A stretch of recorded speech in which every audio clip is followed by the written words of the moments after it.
Fishes.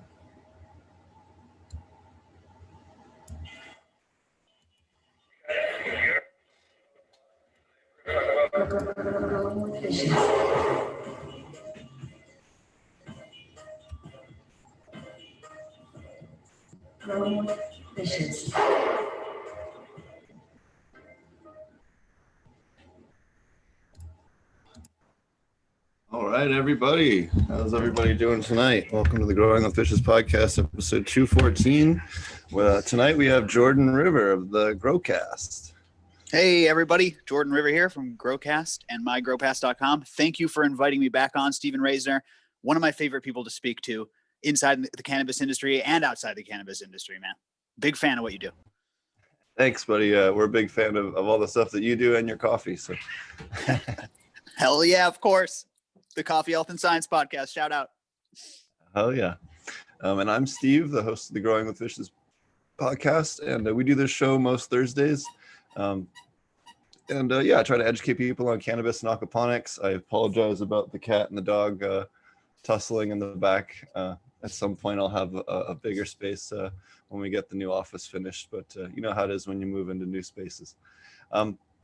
A quick thing, if you aren't familiar with the show, be sure to check out, or aren't aware, we also have the virtual Aquaponic Cannabis Conference coming up here on October 3rd and 4th. We have quite a long list of different speakers. We have Breeder Steve, Murray Hollum, Dr. Leonard Wilson from Australia. He's been working with a group in Australia. He's going to be doing a really cool talk on aquaponic cannabis from a wholly different perspective than anybody has really shown off to the public before. So that's going to be really cool. We have a bunch of Korean natural farming experts, Wendy Cronenberg, Chris Trump. We have Joe Pate from University of Kentucky State, who did a bunch of work, a bunch of lab research with lactobacillus. If you're interested in learning more about that from a collegiate standpoint, that's going to be really awesome. We also have Dragonfly Earth Medicine, Wade Laughter, and Rasta Jeff from Irie Genetics on the breeder panel, talking to us about how to breed cannabis and you know, all the different nuances of that from some of the best minds out there on the topic. We also have Matthew Gates with us to talk about insect control. He's one of the best out there. We'll have Josh Rutherford talking about integrating soil and aquaponics together on a large scale, and about all the work he's been doing to integrate those two things together on his farm in Washington State. We'll also have Leanne Keys, our chief cultivator from Habitat Life, who grows some of the best aquaponic cannabis in British Columbia, and Marty Wydell and co-host of the show, and Brendan Strath from Spectrum King LED, and a whole bunch of other awesome people. We'll have Dylan from the Facebook group. I can't remember his last name at the moment. I do apologize. And then Bane Stewart from Vertica, as well as Tanner Stewart from Tanner Stewart Life. So really awesome group of speakers, and we'll have giveaways, and we have sponsors. We have Mammoth P and Optic Foliar and Recharge, and a whole bunch of other awesome people are giving away products, True Aquaponics, and kind of a short-term thing coming up as well. Damn, that's killer, because I have like news kind of revolving around that exact. It's a big day. So anyways, today we opened mygrowcast.com, which is the membership program for our podcast Growcast. So that'll be perfect. So check it out, everybody, and follow us at Growcast on Instagram. And yeah, just excited to be here today with Reisner. So tell us a little bit more about the Grow Pass and what that does. You know, I understand. Sure. You put a lot of Yeah. effort into producing that content. Absolutely, man. I didn't know if you wanted me to like go along for it. I appreciate you giving me a platform. But yeah, like I said, it basically started like, how can we have a membership program for all of our fans? We'll give them an extra podcast every week without ads. We'll give them AMA live stream. But then we were like, let's do a cultivation resource every month. So now we have a bunch of Grow Pass cultivation resources, like Grower's Guide to Terpenes to help you understand terpenes and choose which strains to grow. There's a great grow journal, Wolfman Startup Guide. Wolfman is all over the membership program. There's discounts for all sorts of grow products, great grow products like Cultilux lights you can save on. If you listen to Grow Pass, then if you listen to Growcast, then you're familiar with the Grow Pass membership program. But it's just really cool. We call it your ticket to a better grow. It's a way to up your grow game. It's a way to support us. And it's also a way to meet a bunch of really cool people, like in the members only Slack channel and stuff. So we're having a ton of fun. Grow Pass is awesome. And then Growcast is also killing it too, man. If you like Stephen Reisner, you're going to love what we're doing at Growcast. We cover a lot of organic and regenerative organic, like is covered here on this show, but we also do just about everything in the cannabis world. Mostly growing. We dabble into medicine. We do breeder features. A lot of the breeders you mentioned have been on my show. Some of the most fun people to talk to, I feel. So I just definitely want everyone to subscribe to Growcast first and foremost. And of course, the Homegrown Helpers by Rob Smith for more growing talk. Oh yeah, Growcast is definitely one of the podcasts in my rotation for listening on a regular week. Oh, thank you, man. Do Grows and Shaping Fire and Hash Church, and there's a whole bunch of good ones out there. Yeah, Rasta Jeff, Grow From Your Heart. There's so many good. There weren't very many options, I feel, back in the day, and now there's so many great guests to kind of like share and pass around and reintroduce. And I like collabing with you, man. And it's just one of my favorite things to do. I could talk about growing cannabis all fucking day. So there you go. It works out perfect. So how's life over there with the Illinois market? I understand you guys are kind of burgeoning over there, and kind of got some growing pains, to say the least. My life in Illinois is great because I have my home grow, and I'm very, very grateful to have a qualifying condition. All joking aside, it's terrible out here, Stephen Reisner. You'd be disgusted with how the Illinois market is going. It's incredibly overtaxed. It's segregated between a recreational market and a medical market. A recreational market is extremely undersupplied, overtaxed. You can't get access to organic medicine. There's only 22 cultivators statewide. Really, the only thing we have going for us is the medical home grow clause. And unfortunately, all in, it's like $350 plus just to get your license. So, a lot of people don't have that kind of money lying around, and so you're denying a lot of sick people organic medicine. It really is quite a crime. But it sounds like that would hurt your veterans as well. They don't really have a lot of extra income either. Illinois has a long track record of corruption. That's really, you guys know, all the way back to stories like Al Capone in Chicago. Like, that's kind of what we're famous for. And I'm sad to say, as someone who grew up here my whole life, it's never gone away. That it's really it's a very, very poor representation of this style of government, because it's very, very corrupt. And they've really corrupted the cannabis market fully. I'm allowed to grow 5 plants. If you have a history of epilepsy finally made the list. It wasn't even on the list at first. So if you have a severe enough condition, you can at least grow your 5 plants, and hopefully they'll expand that. But I'm not sure that's going to happen anytime soon. The black market is thriving out here. You'd be interested to know, Stephen Reisner. My dealer is still dealing, so it's interesting how that works. But yeah, people picking up $80 8s that are 9 to 11 months old that are full of PGRs from the recreational dispensary. That's kind of how it's going. Oh man, that sucks. I'm sorry to hear that. I know that you guys have some of the wackiest taxes. I know I was recently I did some work for a business plan on somebody out there, and we ended up convincing them to move out of Illinois and put their money towards a different market, because at the end of the day, with the amount of taxes, what it's a 7 or 8% excise tax for transferring from cultivator to whatever, and then your retail is like anywhere from 10% to 25 or 35% or something completely insane. I believe if you added it all up, when we were looking at it, it was like a total of 44%. Yeah. Of the total gross, if you look at it over the entire stream, all the taxes that were paid on the same product all the way through, which is insane. Regardless of whether you're a patient or a business person or whatever, this is crazy. I just, it's a shame, because there are a lot of great cannabis connoisseurs. There's a great cannabis culture here in Chicago, in Illinois, in the Midwest.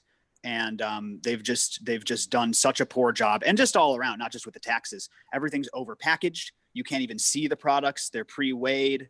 Like I said, they're usually old. There was a great picture circulating of a probably half-inch dead moth inside a sealed dispensary jar that got sold to somebody. So That one I saw- made, did you see I that? saw moldy. I saw so yes, Larry, I saw one even worse. So this week even, I saw a picture on the Oklahoma, one of the Oklahoma subreddits or Facebook groups or somewhere in Oklahoma, of moldy bubble hash that was sealed, and they had driven like 40 minutes to get hash, took it home, opened it, and there was like spider web mold on it.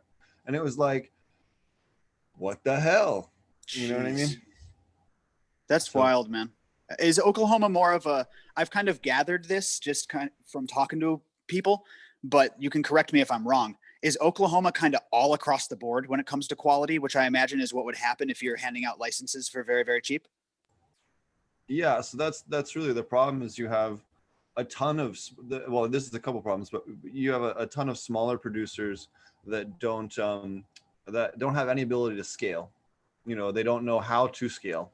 So you have a bunch of need for like packaging, third-party packaging companies, and all those types of things that really have a space in the market that maybe don't even exist in other markets. So you have other companies too in the machinery that maybe you wouldn't have because of the needs of these other guys. But then you have, I would say, you know, a lot of these people here never grew cannabis before 2 years ago. So you have the learning, you know, traditional learning curve, and the same thing with the concentrates and the edibles and everything else. And then you have a handful of people that have come in from the West Coast that really know what they're doing, that are putting out high quality stuff. And then you have some local people as well that are, you know, have been growing for years in local conditions and know what's up. But you know, they're definitely rare. I've also seen people spend $2.5 million on a greenhouse in Oklahoma and not know that they needed to have their plants under 12-12 to flower them. Wow. With So, a straight, yeah. totally just oblivious to the idea that light cycle or photo period was anything to do with production. It sounds like it's all across the board then, which would be an interesting customer experience. But at least if you find a brand that you like, you can stick to it. What bothers me is I see all the underground medical growers in my growers, Growcast growers chat group growing better weed than the dispensary. Like, Always. so that's what bothers me. Coming from Oregon, where I like the Oregon market, man. Holy cow, there were some great buds. No, they're not as good as the organic, you know, connoisseur shit, but totally acceptable, reasonable price. You get a full gram cart of live resin for $40 from Green Mart. Shout out to Green Mart in Beaverton. Here they want $70. No, sorry, they want $60 for a half gram of live resin, and they don't come the same size filled. They're not even filled all the way properly. I started weighing mine. They weighed different. It's a shit show. I don't want to spend the whole show crapping on Illinois, but I could if I needed to. Yeah, here's the crap content. Illinois cannabis market show. Oh no, just kidding. Yeah, the content is there. It's, Yeah. Like I said, great people here, and there's some great underground growers, but the legal market, holy shit. Well, Yeah. like Oregon really benefited from already having such a vast infrastructure and black market, you know, where we have so much, I mean, even just land, like it always blows me away when I go to the East Coast and I see like the lack of just open spaces, you know, like other than just like some farmland, you know, here there's like places where you could still feasibly go guerrilla grow very easily without getting caught, for instance, you know, like there's just a wide variety of spaces in which that you can grow, and you get a lot of support. Lots of people carry soil. There's lots of grow shops. Like the more I connect with people online, the more I start to realize that, oh, not everybody has 6 different grow shops within like 10 miles of their house. You know, like some people have to travel a long ways to be able to find some of these. Less so now that the market's gotten bigger, but you know, like when we started doing this podcast, it was like, you know, people are like, well, you know, it's like a 200-mile trip to the grow shop. So oh. We have that here. It's almost an hour for me to go to a grocery store here. Yeah, and it's weird how prices and availability differ so much. That's actually one of the reasons why Grow Pass is really great. If you don't live in a place where you have access to a lot of that stuff, you can get some pretty steep discounts, members only discounts, and order fish shit to your door, order some Buxton Hollow compost tea kit to your door, get yourself some super soil and get through a grow. That's like really kind of one of our big things. And God, I just miss Bayside Garden Supply. in Arcata, California, in the middle of Humboldt County. Good Lord. I have now I have what I have. I'm not gonna crap on this specific name, but there you go. Okay. That's fantastic. Shout out to Bayside for sure. But, yeah. I grew up there and up actually right near where Marty's from once upon a time for a little while. Marty must have been past my time. I knew G-Man and Wolfman and Marissa. I miss Marissa. Very cool. What were we talking about? Humboldt. So I'm back there. I can smell the sea air. We were talking about growing. You're starting to do a living soil, your first living soil run. Yeah, man, my first living soil ever. After doing the podcast, shutting down my synthetic grow in Humboldt and doing the podcast for so long, I had already switched to organic in my mind, and I was consulting on some of like my cousin's grow in Northern California and stuff. And he was growing organic, but I never really had my own licensed, legal, share it on Instagram, fully organic, living soil grow. It was really, really dope. I used M3 and Purple Cow, super soils. I used all the stuff that you guys talk about, man. You guys know what's up. You were talking about the giveaways earlier. That's what I was using. I was using Recharge. I was using Mammoth P, all those microbials, all that good stuff. And I got through a really great run, man. I was blessed that several Growcast breeders from the breeder features sent me some seeds. I really got a shout out. Purple Caper for sending me the Grand Caper, Mosca or Mosca Negra for sending me the Bubblegum Gelato, and of course Cultivated Choice for sending me the Coffee Kush. There was a lot of first things on this run, Steve. I grew from seed for the first time. Man, in Humboldt County, I didn't even know there's this whole vibrant breeding community. I would just grab a tray of cuts, man. Like they would sell them for $4 a cut. You got a tray of 100 cuts. That's what I did every time. Or I just, bottomed from my last run and flipped it. 5 years growing, I never popped a cannabis seed. So that was kind of a crime. You know what I mean? And I got to do it. It was so easy. It was so fun. And it really reinvigorated my passion for getting new growers to grow, because it is so much easier, man. Organic growing is way easier. And we're going to come out with a beginner's course to help people get through their first run organically for that exact reason. Because I struggled, even though I knew my nutrient schedule so well in Humboldt. Like, you're always struggling with synthetics. I just feel like it's such a counterproductive grow style. Not for everybody, but I think for most people, it's pretty counterproductive. And I'm telling the same story that a lot of people tell. I switched to organic and I'm never going back. So that's you get a big, regardless if you're doing living soil or aquaponics, you get a huge boost in terpenes, and you get a huge boost in flavor and flavonoids. And then you also, it's just a little bit more forgiving.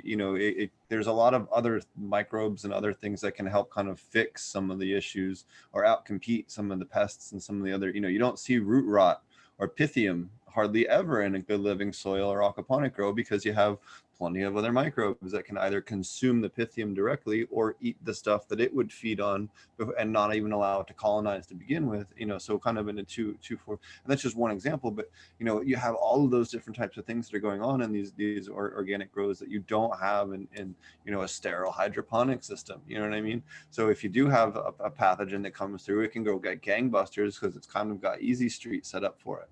You know what I mean? So there's just such a myriad of issues, all the way down to just mixing nutrients. How much time have I freaking wasted in that mixing room, mixing up that res? And I wasn't even in a hydroponic system. I had, like, in my synthetic days, I just had like pro mix pots on ground.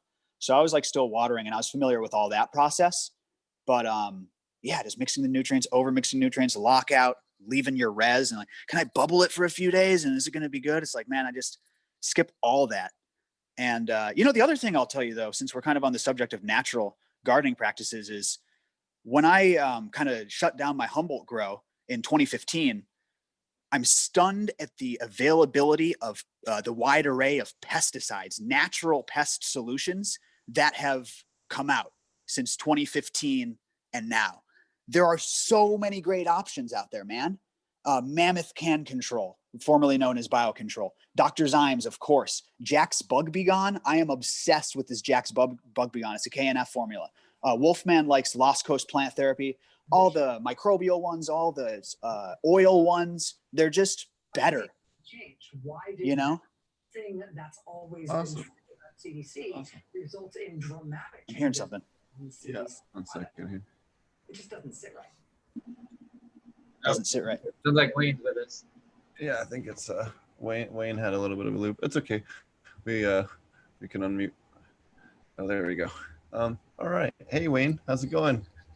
Good evening. Thank you. I'm fine. Thanks. How are you guys? I'm doing well. Good to see you all. Listen, Thanks for joining us. my pleasure. My pleasure indeed. Yeah. Jordan, have you been using any KNF or anything like that in your grow? So shout out to Rhizo Rich. Rhizo Rich is a big part of Team Growcast, and he makes his own fermented inputs. And he hooked me up with several FFJs, and he's just a really great guy, man. He always comes through. Illinois Cannabis Consulting is his company, and like I want to make my own inputs, but he had some on hand, and he came through, and it was dope. They really work, man. I was really surprised. The Bloom Booster, the Banana Squash FFJ is quite effective. I was really, really surprised. Yeah, pumpkin's great too. Yeah, Pumpkin? Yeah. So is there just an infinite formula of fermentable living products, and you just have to know like what's good for what? Because I know that like he gave me some aloe for more veg oriented, I think. Sure. And also for, aloe is great for cloning. You can basically just, like that's what I use for my rooting gel. It's just aloe scraped off. And then the skins you can, either ferment or extract, depending on if you're adding microbes, you can do the plant extract with aloe. I find works a little more effective. But yeah, definitely for veg. There's tons of, there's literally there's the whole KNF menu, which is great because you can go through all that stuff. But even aside from that, there's, things that they probably would have used if they were available to them, but the inputs they had is what they use. And, I kind of like to follow that. Like here where I am in Southern Oregon, I use a lot of horsetail. I use a lot of mullein. I use a lot of blackberries, stuff that you can just easily wild harvest and ferment. So even like the tips of the blackberry where it's growing the new greens, I'll cut a bunch of those to use for like a veg boost in the same way you get a lot of growth enzymes and you get the mostly nitrogen, and super easy to make, tons of it everywhere. Wild harvest it. Just make sure that you don't want to bring pests in, obviously, whenever you're wild harvesting. Yeah, that's a good point. So just make sure that you are careful for that. But there's literally a full menu full of different plants that you can either extract or ferment.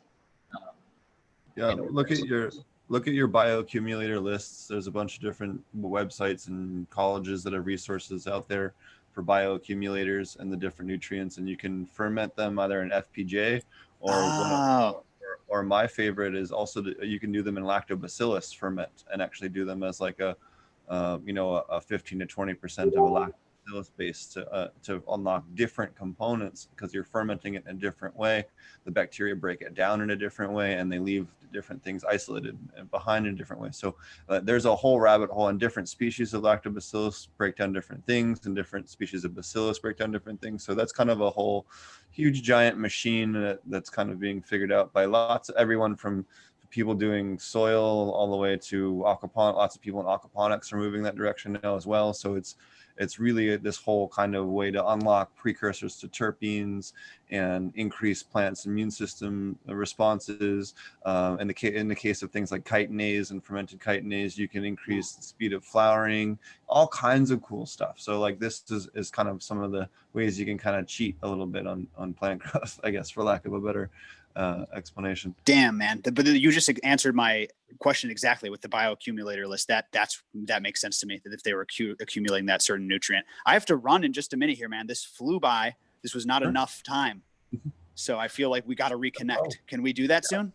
Absolutely. We'll definitely get you back on again soon. And why don't you tell everybody how to find you and how to find the Growcast and everything else. We're everywhere, man. Growcast podcast on every podcast app, Spotify, iTunes, YouTube, everywhere. And then mygrowcast.com for the membership for the membership program. we're open now. We open once per quarter. Come and check it out. It's a lot of fun.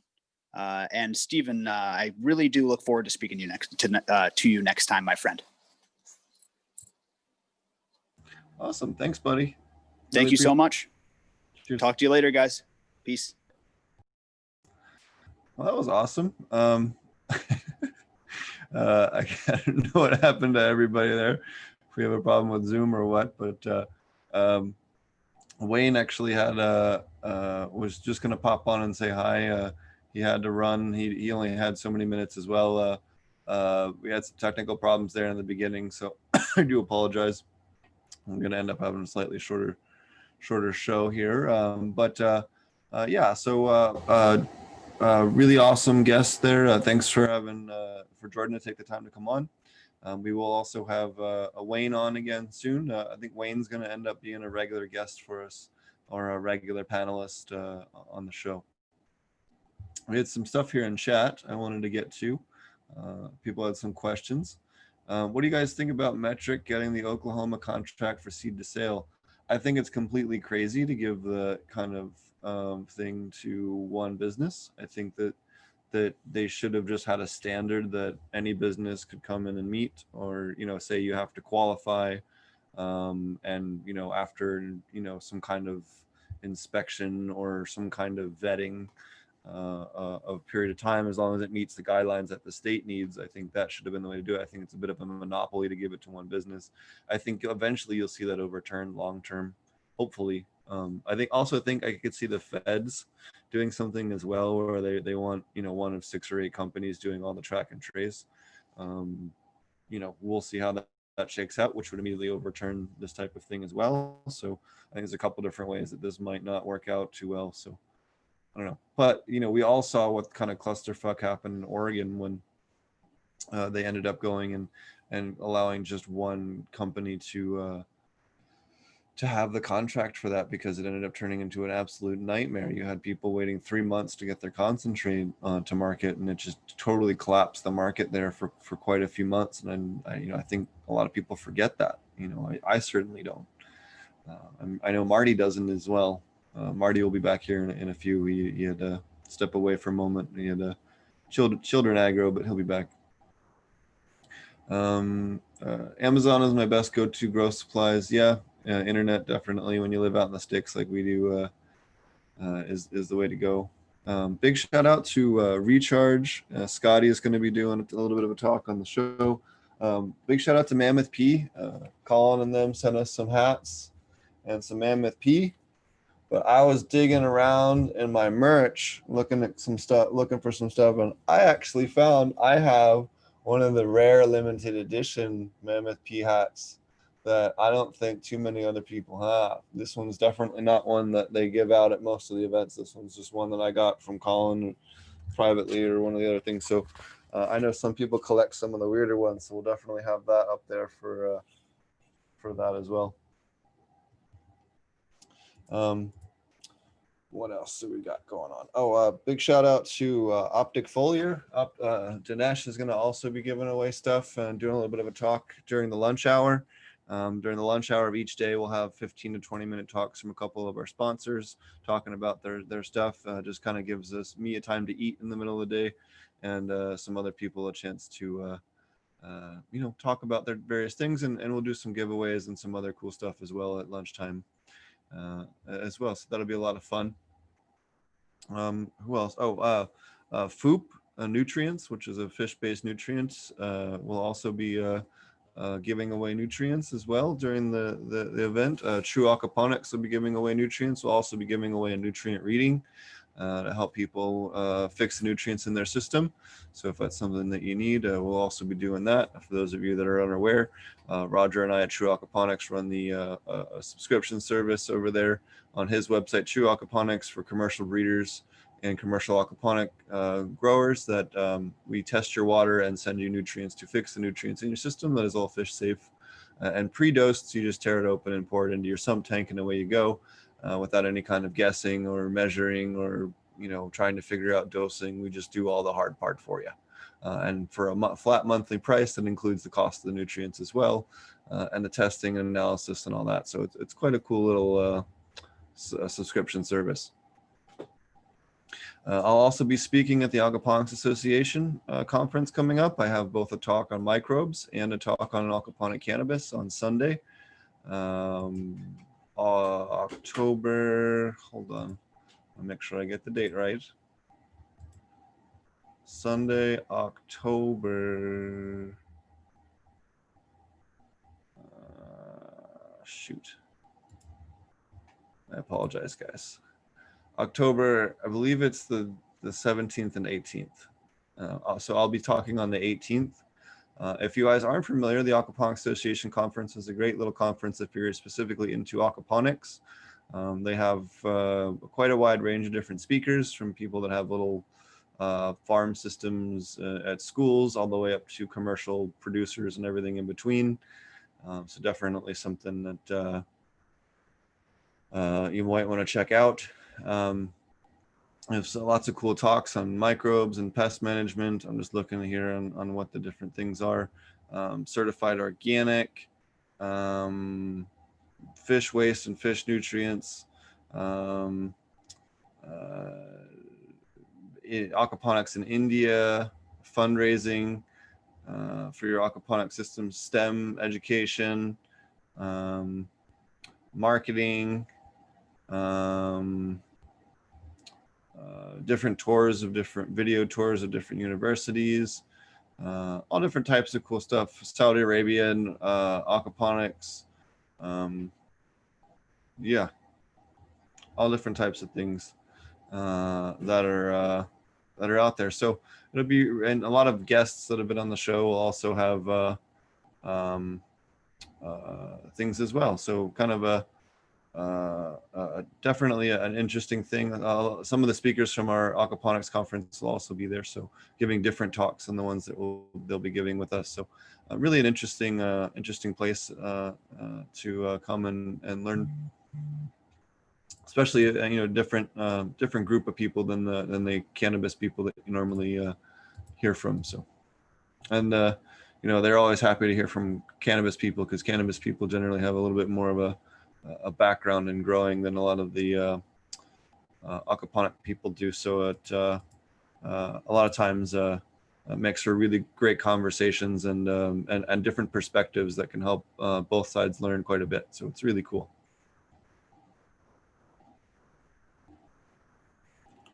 What the heck is going on?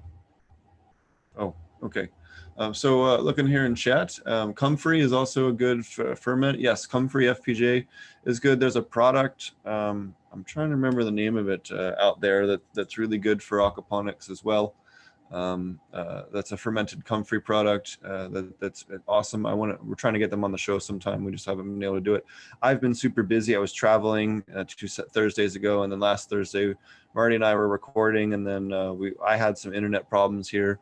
I am in a bit of a remote area, and come December, they're going to be doing a better internet out here. But for now, my internet is good most of the time, but we have particularly nasty weather, anything it can be a bit of a problem. So we'll have to bear with that for at least the time being. Brewing rice hulls. Yes, rice hulls are another great ferment. Rice hulls in lactobacillus are super awesome for silica. And one of the best ones for silica and just general, shotgun blasting tons of great nutrients is doing ferments of stinging nettle. Stinging nettle actually has very high levels of many of the nutrients that cannabis needs, including silica. Actually has more silica if you actually do a nutrient analysis on it than fermenting horsetail, which most people think of as the go-to for silica. So really is interesting on when you actually do some parts per million tests on a lot of these slurries. And I've been trying to send off 1 or 2 every time we send out for water samples with the different people I'm working with. Then I have some people that I'm working with now that are kind of doing different ferments and sending them off, and we're kind of pooling some of our data together.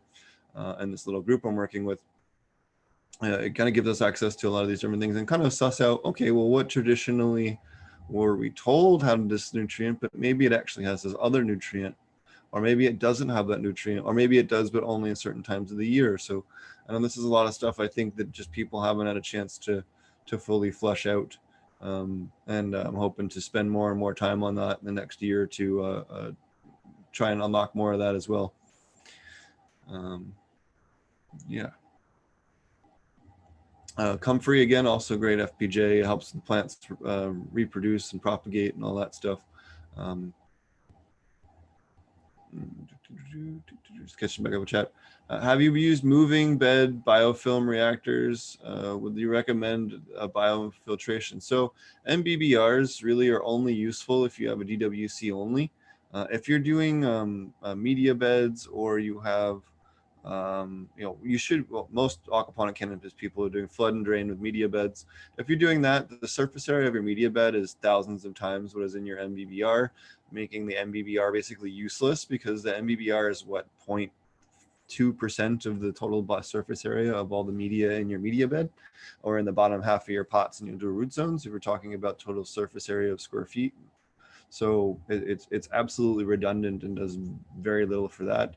You're far better off having large radial flow filters and then siphoning that off into offline, or you can have them plumbed into it, but separate, not flow through media reactors, not media reactors, fermenters. So like a compost tea kind of thing.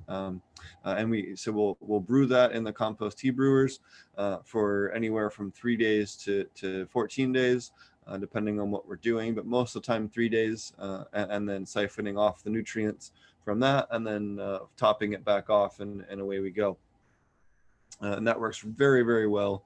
We're doing that at quite a few different grows now, and it just kicks butt and allows us a lot more control. I can add my CanF inputs, I can add my microbial inputs to that, to unlock significantly more nutrients than you ever would just even add it, from brewing it alone, the compost tea. Folks in my town allegedly really like some aquaponic cannabis that goes around every now and then. Very cool, Indica. Sounds comprehensive. You're talking on the future cannabis project. Where is it? The other day I didn't even connect the dots. What a great show. Okay. Indica Steve's style, like a fingerprint. Sorry. It's been a while since I've done the show with solo. Been using horsetail for years. I know a guy who's used stinging nettle. Never tried it. Stinging nettle actually tastes really good if you puree it. If you can put gloves on and puree it, it tastes better than any pesto. It's really, really good and super good for you, but also great plant food.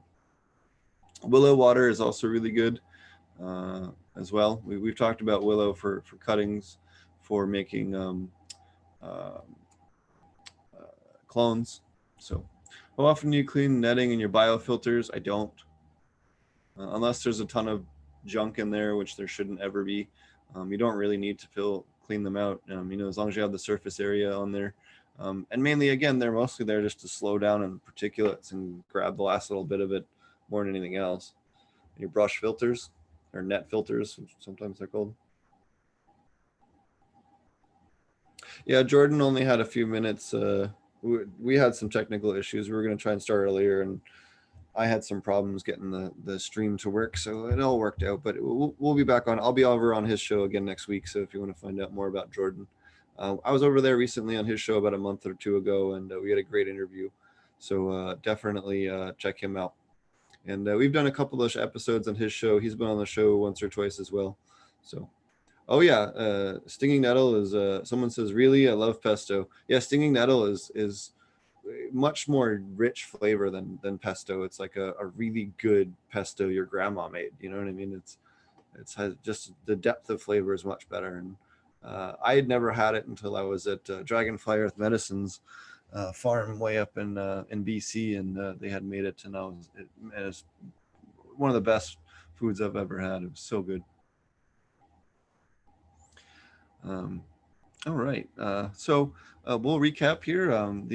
Don't miss the virtual Aquaponic Cannabis Conference on October 3rd and 4th. We'll have quite a long list of people. We'll have Chris Trump and Wendy Cronenberg talking on KNF, Matthew Gates talking on insects. We'll have Murray Hollum and Dr. Leonard Wilson talking on aquaponic cannabis design. We'll have myself and Marty speaking on cannabis, aquaponic cannabis production. Leanne Keys speaking on DWC production. Let me find the new flyer here. Breeder Steve, the original aquaponic cannabis grower, the very first person to grow aquaponic cannabis and write about it. He'll be talking, Joe Pate talking about beyond the 18 nutrients that we've traditionally been taught about. Angela Tenenbrock talking about biosecurity and food safety and how to maintain those things and how to audit your place in your system. We'll have Joshua Rutherford talking about his farm. Shh. Sorry, I have a cat that's wanting attention. We'll have Dragonfly Earth Medicine and Way Laughter and Rasta Jeff all on the breeder panel, which will be awesome. We'll have Bain Howard, Tanner Stewart, and myself and Leanne Keys on the on the producer panel. We also have Dylan. Hold on, what's Dylan's last name so I don't get this wrong? Dylan.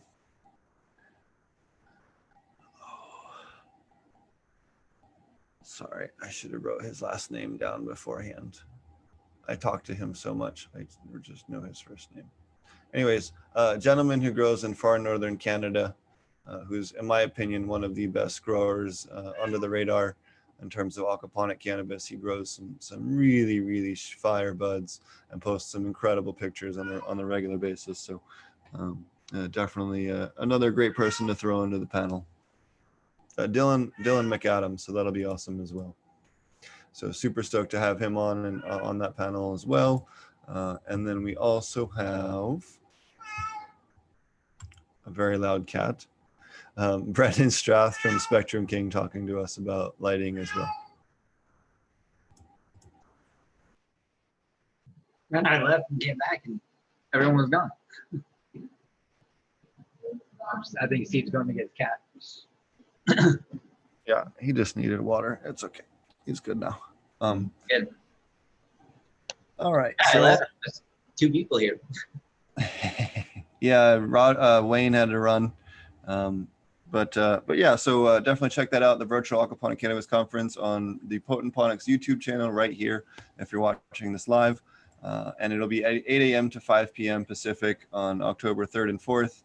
We'll have just a huge long list of people talking about just an incredibly long list of different topics on aquaponic cannabis production. And even if you're not an aquaponic grower, you'll have a ton of great information you can use for your soil grow as well.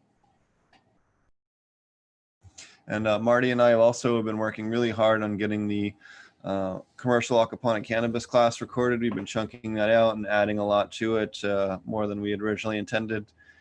So I've really been getting pretty far with that. I know Marty's been working pretty hard on editing it and everything else. So we'll have that out here sometime in October. We were trying to get it ready for the conference, but I think it might be a few days afterwards when it actually launches. But I think you guys will be super happy with it and not disappointed. So At some point, we'll have to stop adding stuff to it. But I think we're almost there. We're almost there. We have that like video game problem of feature creep where we're like, oh, we should add that. Oh, we should add that. Oh, we should add that. So It is, especially when I'm listening to it on playback, I'm like, oh, it'd be good right here. Oh, it'd be good right here. So I've done that a couple of times, and I think I'm gonna have to pare it down a little bit. We can go on forever, but it's been a grind, but I think it's gonna be great. yeah, so Marty and I have been working on that almost every night for the last few weeks. So it's been, we work our regular jobs. He works with his family stuff, and then we hop on in the evenings and record until we're both about to fall asleep in the chair. It's good times though. Some of it might get a little goofy, so just Oh yeah. Good. Yeah, we have a bunch of stuff edited from all different places where I've physically been. So yeah, and we're gonna jump around when recording too, so it's gonna be weird. We're gonna have different shirts on at random times. When you watch it back, it's kind of funny. Like we'll have a lot of wardrobe changes and sometimes I have a long goatee, sometimes it's short. It'll be entertaining. There's no timeline here. You know, this is DC, not Marvel. Yeah. The But- other, it's funny. I had somebody asked. There was a really funny interview about Hamilton Morris about a production of Hamilton's Pharmacopoeia, which I believe they have new episodes starting next month, which is, in my opinion, my favorite show on all of television, hands down. Anyways, but he's talking about how why is he always Rescue? I do like Homestead Rescue too. I don't know if you check that one out, but what is it? It's called Homestead Rescue. Oh yeah, that one's good too. But Yeah. some of it's kind of cheesy. Well, Anyways. yeah. Anyways, so they were like, how come you always wear white? And he goes, oh, because we record, and sometimes we are like, recording the whole thing out of sequence. So when they edit it together, I can be like step 1, 2, 3, and then 4, even if we recorded it, step 3, then 4, then 2, then 1, and then doesn't look weird, as far as in post edit. So Yeah, I tried keeping the same shirt up here for a little while, but then I took it downstairs one time, or I forgot to take it off when we were recording. I think it's probably what happened. And then, so the first time it wasn't up here, and I would have had to go downstairs to get it. I was like, oh, well, I guess we're not doing that anymore. So now it's just whatever shirt, whenever. So it would be cool to maintain it like that, but we got shit to do, basically.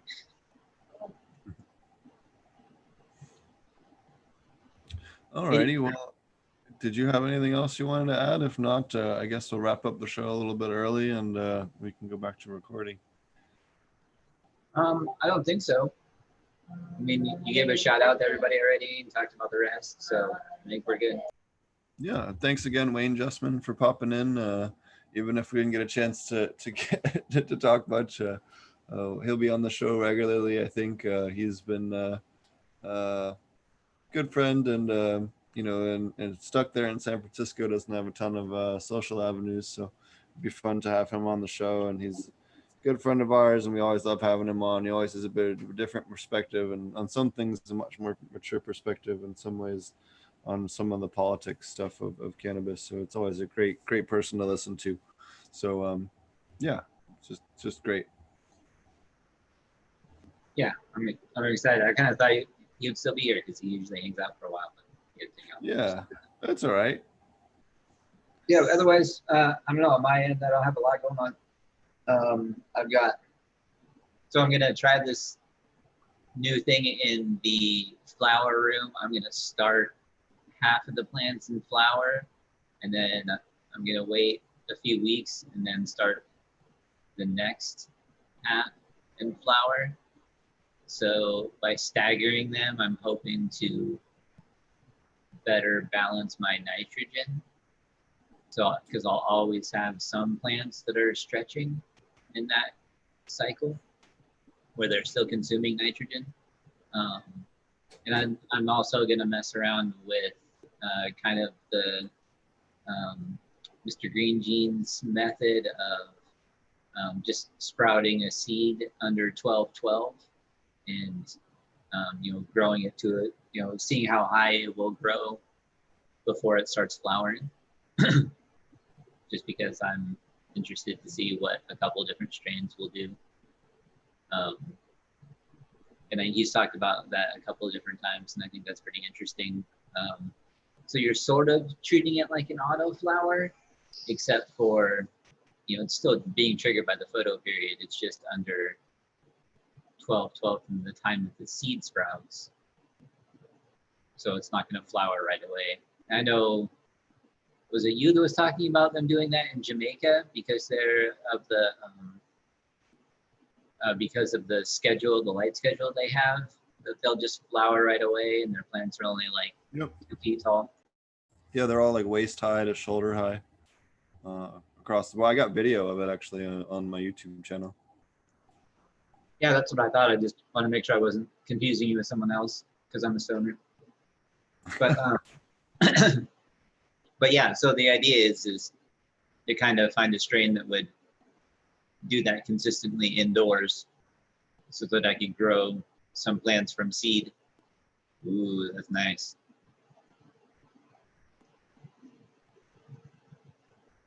So I could grow some plants from seed that would essentially grow to a certain height and flower, kind of like what an auto flower would, but not, without the shoddy genetics of auto flowers, I guess. So I got those seeds from him, which he said these two should perform about the height I want, which is kind of like what you were talking about, is maybe that 2 to 4 foot tall range would be fine for the size that my indoor is. So I'm going to try that out and see how it goes, and then maybe do a larger run at some point. So yeah, that's kind of the stuff I have going on. I got the rest of the scrog fencing put up, I guess, so that I have this steel fencing up now instead of the plastic netting. I really need to do an update video. I haven't done one in a while because I have so much other shit going on. But so that's all done, and like you said, half of the room is loaded back up with plants, and I'll probably grow them out maybe another couple weeks, and then I'll switch them into flower, let them go a couple weeks, and then load up the other half and start staggering. But the modifications have been great. We talked about it, I think, a couple weeks ago, and on my last update video, you can see when I added the drainage underneath the dual root zone pots. So I just have 2 pieces of 2-inch PVC that sit on the bottom of the bed, and then the pot sits down on top of both of them. That's been really, really nice to work with. It's kept the drainage really consistent, even with plants in there. So because it's been so hot, I've only been running the system with just 2 tomato plants in it. And now those things are massive. They take up, probably basically the entire top of my fish tank, which I think is probably like 16 feet long, something like that. So they're crazy big. So we just loaded that back up a couple of days ago. We'll grow it out for a little while, start that staggered harvest, and those modifications have been great. Siphons have been running like clockwork, no issues there, which I think we talked about last time we were looking around my grow also a few weeks ago. So all that stuff has been great. Modifications have been great. Drainage, siphons, everything's running really well. So really excited for round 2. Temperatures have dropped at night now, so we're on track to get rolling again. Fun times. Awesome.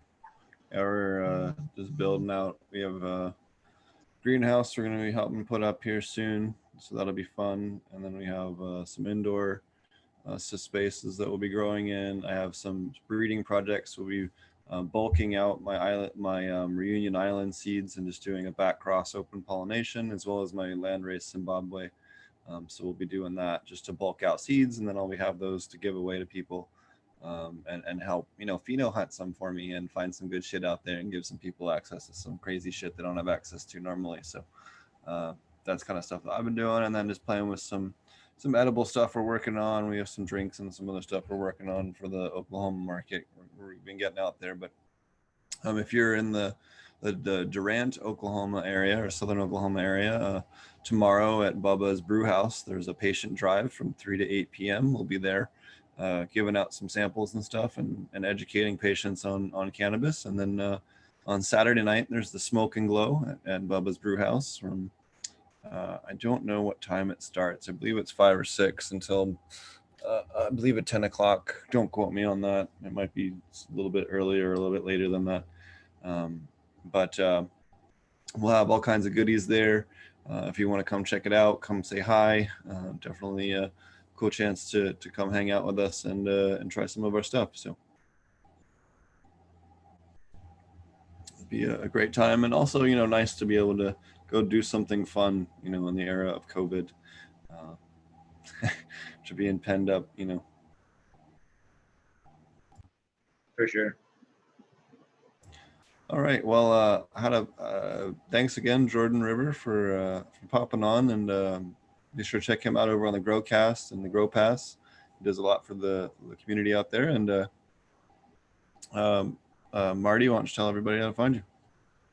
Oh yeah, you can find me on YouTube, AP Meds, like Aquaponic Meds. You can find me on Instagram, also at AP Meds, Patreon at AP Meds, Aquaponic Cannabis Growers Group on Facebook. We're like 7,000 to 8,000 members now, something like that. Yeah, we're almost up to 9, I think. Hold on, let me double check. It's a lot. So we're always hanging out on there. People posting pictures, getting help, free advice most of the time. If you're, especially if you're just like a home grower, growing for yourself, troubleshooting your own plants, most people are willing to help you out. And Steve and I are always on there, going through there as often as we can.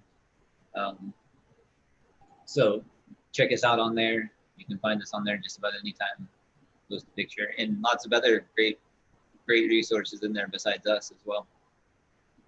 So a lot of our guests have joined the Facebook group as well. So you can talk to a lot of people through there that really know what they're doing. So we have 6.3 thousand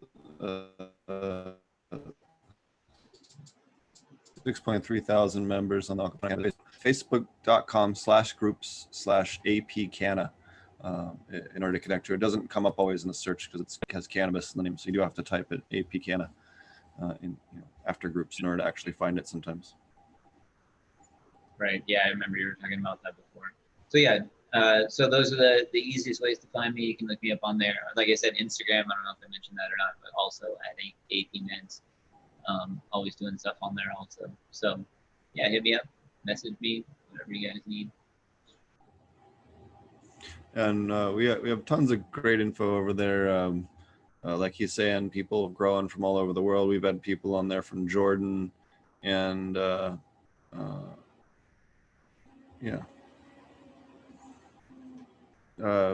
over the world. We've had people on. So yeah, I'm actually just cruising through it right now. But and some great discussions too. You'll also have people post some soil information that's super useful. So it just depends on what it is that you're doing. I do apologize. Sometimes lately we get some spammers.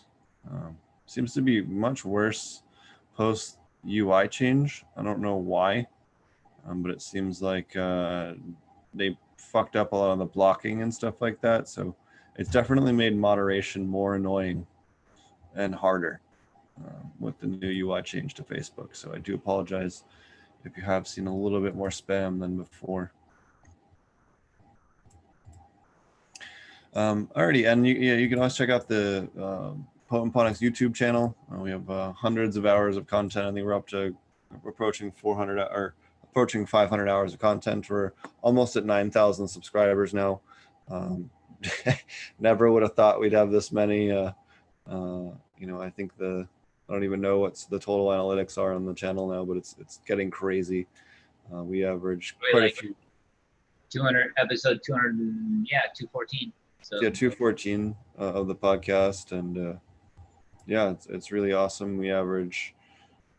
Last year we had 500,000 views across all platforms, so it's really community has really grown, and we're looking to continue to keep growing it and continuing to put out education. I do apologize, things have been a little bit slower lately. I've been working psychotic hours and everything, so things will be getting back to normal here soon. Things are settling down a little bit and getting a little bit back to normal. So,